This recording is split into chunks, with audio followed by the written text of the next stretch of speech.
राधे राधे। जय जय श्री राधे। श्री हरिवंश राधा वल्लभ लाल की जय हो। सभी संतों हरि भक्तों की जय हो। पूज्य गुरुदेव महाराज की जय हो। युगल जोड़ी सरकार की जय हो। बांके बिहारी लाल की जय हो। जय हो। वृंदावन धाम की जय हो। जय श्री राधे। बहुत बहुत स्वागत है आपका हमारे चैनल में। हम बांके बिहारी के चमत्कारों की कथाओं का श्रवण कर रहे थे। आइए इसी श्रृंखला को आगे बढ़ाते हुए आज हम अपनी एक कथा का श्रवण करेंगे जिसका शीर्षक है हाथ लगाते बस चली। बिहारी जी की कृपा की ये कथा बहुत दिव्य है। मैं आशा करता हूँ आप ये कथा पूरी श्रवण करेंगे और ज़्यादा से ज़्यादा लोगों तक शेयर करेंगे। हमारे बिहारी जी बहुत दयालु हैं, बहुत कृपालु हैं। उनकी कृपा हो तो सब कुछ संभव है। जय श्री राधे। एक बार मैं पूज्य गुरुदेव जी पंडित श्री जगन्नाथ प्रसाद भक्तमाली जी की जन्मभूमि चाचौड़ा, जो मध्य प्रदेश के गुना जिले में स्थित है, वहां से श्री भक्तमाल की कथा कहकर वृंदावन लौट रहा था। रास्ते में शिवपुरी पर बस बदलनी थी, अतः शिवपुरी आने पर मैं अपनी बस से उतर गया। वृंदावन जाने वाले बस की प्रतीक्षा करने लगा। यह बस उज्जैन से चलती थी और कोई 1-1.5 घंटे की प्रतीक्षा के उपरांत उज्जैन वाली बस आ पहुंची। उस बस की बहुत सी सवारियां शिवपुर में ही उतर गईं। मैं अपने सामान के साथ जब बस में चढ़ा तो देखा कि ड्राइवर के बगल वाली सीटें खाली पड़ी हैं। मैंने अपना सामान उन्हीं सीटों के पास जमा लिया और आराम से बैठकर अपने बांके बिहारी जी के नाम का स्मरण करने लगा। बांके बिहारी जय हो, कुंज बिहारी श्री हरिदास, कुंज बिहारी श्री हरिदास जय हो। लगभग 15 मिनट के पश्चात ड्राइवर और कंडक्टर दोनों बस में आ गए। ड्राइवर की अवस्था 41 वर्ष की रही होगी, किंतु कंडक्टर 24-25 वर्ष से अधिक का नहीं था। बस चली तो ड्राइवर ने पूछा, बाबा कहाँ जा रहे हो? वृंदावन, मैंने छोटा सा उत्तर दिया, किंतु जैसे मेरे उत्तर से उसे संतोष ही नहीं हुआ। थोड़ी देर बाद उसने फिर पूछा, वहाँ पर आपका कोई बहुत बड़ा आश्रम होगा? मैंने कहा नहीं, श्री बिहारी जी की कृपा से सुदामा कुटी में रहकर आनंद से भजन आदि में लगे रहते हैं। ड्राइवर कुछ देर चुपचाप रहा और बस चलाता रहा। शिवपुरी से हम लोग 30 किलोमीटर दूर निकल आए। सड़क पर लगा पत्थर मुझे तो वहाँ ग्वालियर की दूरी का निर्देश कर रहा था। तभी सड़क के एक और ड्राइवर ने बस को खड़ा कर दिया। वहाँ कोई होटल था। कंडक्टर समेत सभी सवारियां उतर गईं। मुझे तो वहां से कुछ लेना खाना था नहीं, किंतु मेरे अतिरिक्त केवल ड्राइवर ही ऐसा था जो बस के इंजन को बंद करके अपनी सीट पर ही बैठा था। कंडक्टर ने उसे नीचे आने के लिए आवाज भी दी, किंतु उसने कुछ खाने की इच्छा नहीं है कहकर उसको टाल दिया। फिर उसने मुझसे अनेक प्रश्न पूछे। महाराज, भगवान की कृपा क्या वास्तव में होती है? जय हो, जय हो। बहुत प्यारा प्रश्न है ये। सब लोगों के मन में ये प्रश्न जरूर रहता है, लेकिन जब तक कृपा नहीं होती बस तब तक मन असमंजस में घूमता ही रहता है। जिस दिन ये भरोसा हो जाता है बस आनंद ही आनंद है फिर तो। जय हो। कैसे पता चले कि कोई कार्य उनकी कृपा से हुआ है या पुरुषार्थ से? मैंने उसका समाधान करते हुए उसे महाभारत का एक व्याख्यान सुनाया। एक बार वायु, अग्नि और वरुण तीनों ही देवता आपस में उलझ पड़े। एक कहता है कि हम सर्वाधिक शक्तिशाली हैं, दूसरा कहता है हम सर्वाधिक, और काफी समय तक जब यह निष्कर्ष पर नहीं पहुंचे तो भगवान नारायण वहां प्रकट हुए और एक तिनका उनके सामने रखकर तीनों देवताओं से कहा कि हे देवताओं, आप में से जो भी इस तिनके को अपनी शक्ति से जला, उड़ा या बहा पाएगा वही सर्वाधिक शक्तिशाली होगा। सुनते ही वायुदेव ने दीर्घ निश्वास छोड़ते हुए उसे ऐसी दृष्टि उस तिनके पर डाली मानो कह रहे हों, अरे ये भी कोई बात हुई। लगभग इसी प्रकार का अपेक्षापूर्ण भाव अग्नि और वरुण देव के नेत्रों में भी तैर रहा था। भगवान ने एक अर्थपूर्ण दृष्टि से उन तीनों की ओर नजर डाली और बोले, यदि मेरी बात स्वीकार है तो आप तीनों एक एक करके अपनी शक्ति का प्रदर्शन करें। सबसे पहले वायुदेव आगे बढ़े। धीरे धीरे हवा चलने लगी, किंतु तिनका जहां का तहां ही रहा। वायुदेव ने अपनी शक्ति बढ़ाई और चारों ओर देखते देखते भयानक आंधी चल पड़ी। लगा जैसे सारा संसार उलट पुलट जाएगा, किंतु तिनका उड़ना तो दूर, तिल भर तक सरका भी नहीं। वायुदेव थक गए। धीरे धीरे प्रकृति सामान्य होने लगी। वायुदेव का मस्तक झुका हुआ था। अब अग्निदेव की बारी थी। उनकी प्रचंडता से कौन अपरिचित होगा। उन्होंने भी अपनी पूरी शक्ति लगाई उस तिनके को भस्म करने की, किंतु तिनका था कि उनको छकाकर भी यथावत सुरक्षित था। तब तो वरुण देव ने उस तिनके को अवश्य ही बहा दिया होगा। ड्राइवर की उत्सुकता बढ़ती जा रही थी। उसके चेहरे पर विस्मय का भाव क्रमशः ठहरता जा रहा था। मैंने बोला, बताता हूँ आगे क्या हुआ। कहकर मैंने आगे बोलना शुरू किया। वायु और अग्नि दोनों की पराजय से प्रसन्न होकर वरुण देव आगे आए। देखते ही देखते जिस स्थान पर तिनका रखा था वहां जल का स्रोत फूट निकला। पानी टखनों घुटनों को पार करता कमर और कंधों की ऊंचाइयों को स्पर्श करने लगा। उसमें चारों ओर भंवर पड़ने लगी। काफी देर बाद वरुण देव ने यह सोचकर कि अब तिनके का अपने स्थान पर बने रहना कैसे भी संभव नहीं है, अपना आवेग कम किया। थोड़े समय पश्चात भूमि दिखाई देने लगी। वरुण देव ने विजयी मुद्रा में भगवान की ओर देखा, किंतु भगवान ने अत्यंत गंभीरता पूर्वक वरुण देव से कहा कि जरा अपने पैरों की ओर तो देखो। वरुण देव ने जैसे ही पैरों की ओर देखा वे आश्चर्यचकित हो गए। तिनका इतने विकट जल प्रवाह के उपरांत भी अपने स्थान पर सुरक्षित था। तीनों लज्जित थे, तीनों ही उदास थे। भगवान कहने लगे, हे देवगण, निश्चित ही आप तीनों परम शक्तिशाली हो, किंतु जगत को चलाने वाला तो कोई और ही है। जय हो। और वही सर्वाधिक शक्तिशाली है। बिना किसी कृपा के मेरा पुरुषार्थ ठीक वैसा ही है जैसा माखन की कामना करके पानी का बिलोया जाना। अभी मैं ड्राइवर को वो व्याख्यान सुना ही रहा था कि बस की सवारियां होटल पर जलपान करके अपनी जगह पर बैठने लगी। विस्मित मन ड्राइवर ने पुनः बस चालू करी और हम लक्ष्य की ओर बढ़ चले। रास्ते में जहां भी कोई स्टैंड पड़ता ड्राइवर कुछ ना कुछ फिर पूछ लेता। मैं उसे यथाशक्ति उत्तर देता।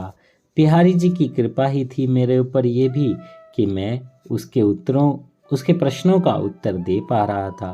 बिहारी जी का मैं शुक्रिया अदा कर रहा था और आप सबको भी ऐसा ही करना चाहिए। आजकल क्या होता है, थोड़ा सा हम कुछ सीख लेते हैं और फिर उसके बाद उसको बखान करने लग जाते हैं। देखो मुझे ये आता है, देखो मुझे वो आता है, मैं वो, लेकिन उसमें में अहंकार होता है। आप प्रभु के सरेंडर नहीं हुए होते। प्रभु को आप समर्पित हो जाएंगे यानी सरेंडर हो जाएंगे तो ये बातें नहीं रहेंगी। फिर मुख से एक ही चीज़ निकलेगी, सब प्रभु कृपा से हो रहा है।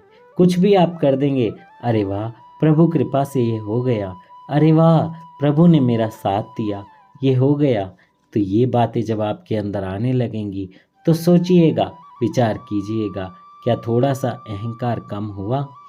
राधा नाम जप, कोई भी नाम जप जो भी आप करते हो, राधा राधा, कृष्ण कृष्ण, राधा वल्लभ श्री हरिवंश, कुंज बिहारी श्री हरिदास, वो नाम जप करते रहिए। नाम जप करते रहेंगे तो प्रभु मन को निर्मल बनाएंगे। जय हो। उसके बाद कुछ देर तक यही चलता रहा। मैंने अनुभव किया कि ड्राइवर के मन में मेरे प्रति एक विशेष प्रकार की सात्विक श्रद्धा उत्पन्न हो गई। जब हम आगरा पहुंचे तो ड्राइवर ने मुझसे बहुत आग्रह किया कि मैं बाजार से कुछ ले आऊं, आप थोड़ा सा खा लें, कितना समय हो गया है आपको ऐसे यात्रा करते करते।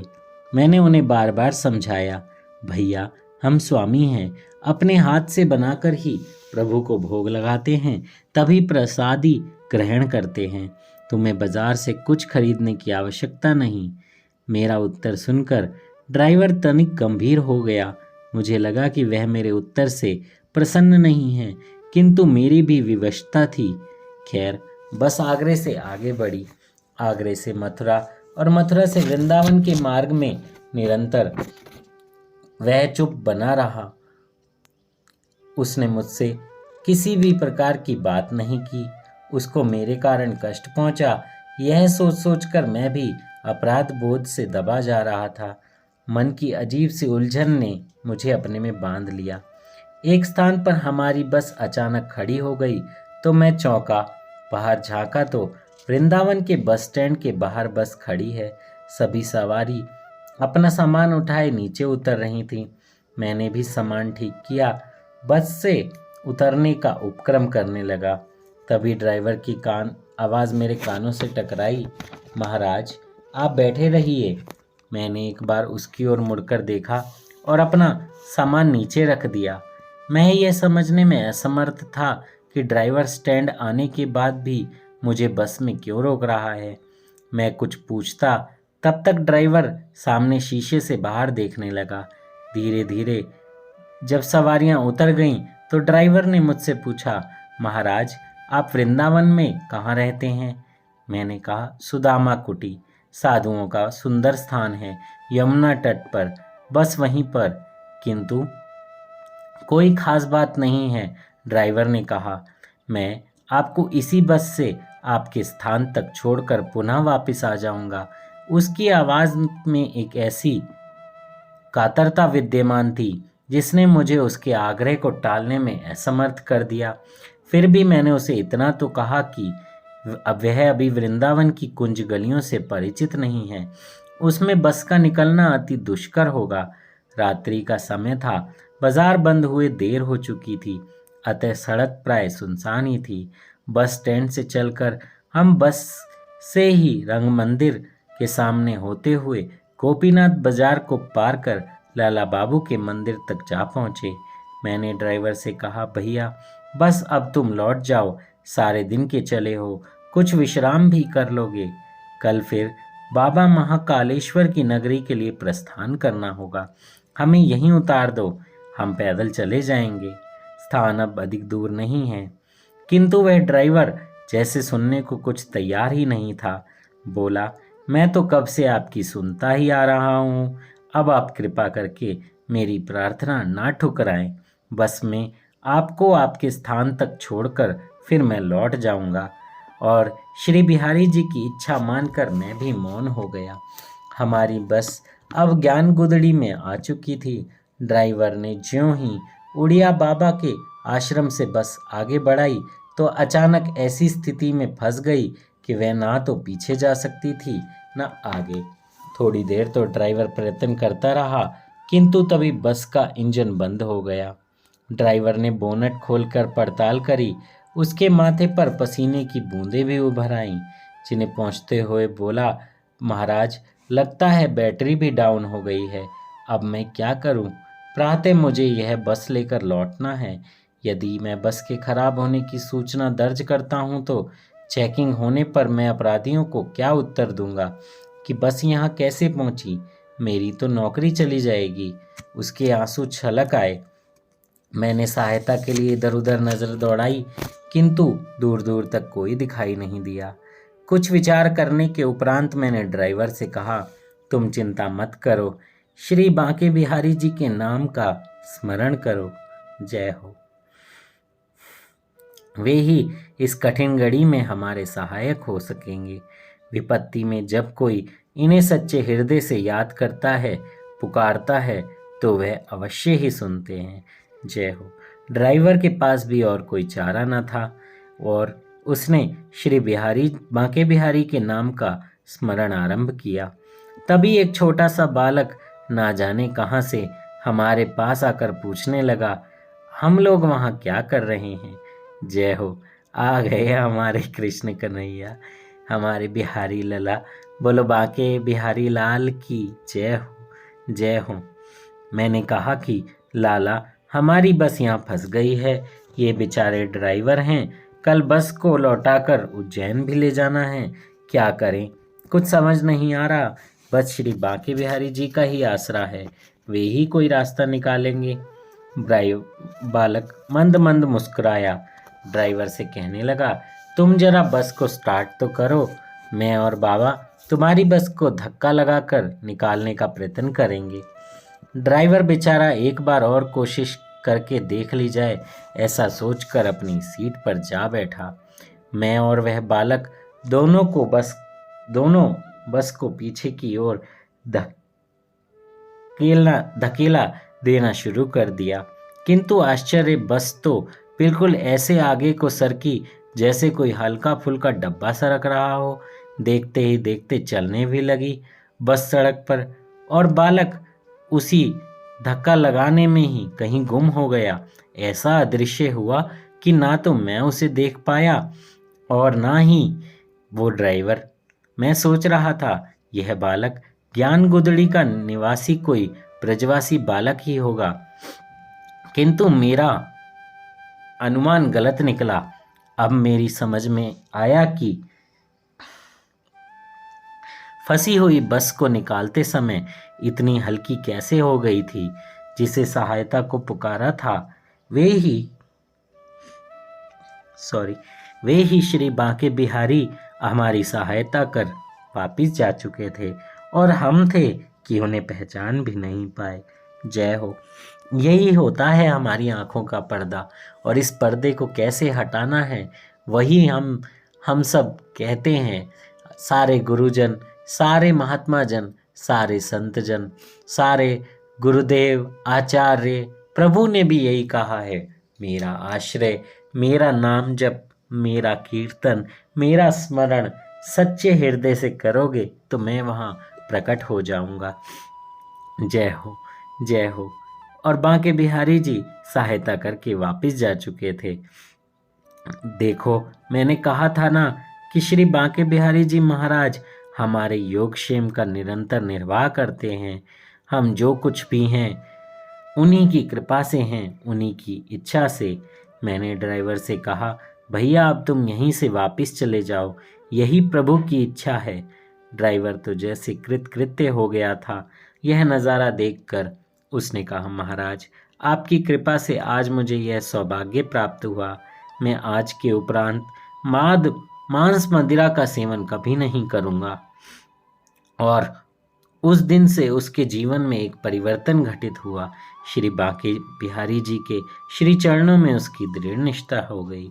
उस ड्राइवर का नाम था महेंद्र कुमार शर्मा, और वो शिवपुरी के निवासी थे।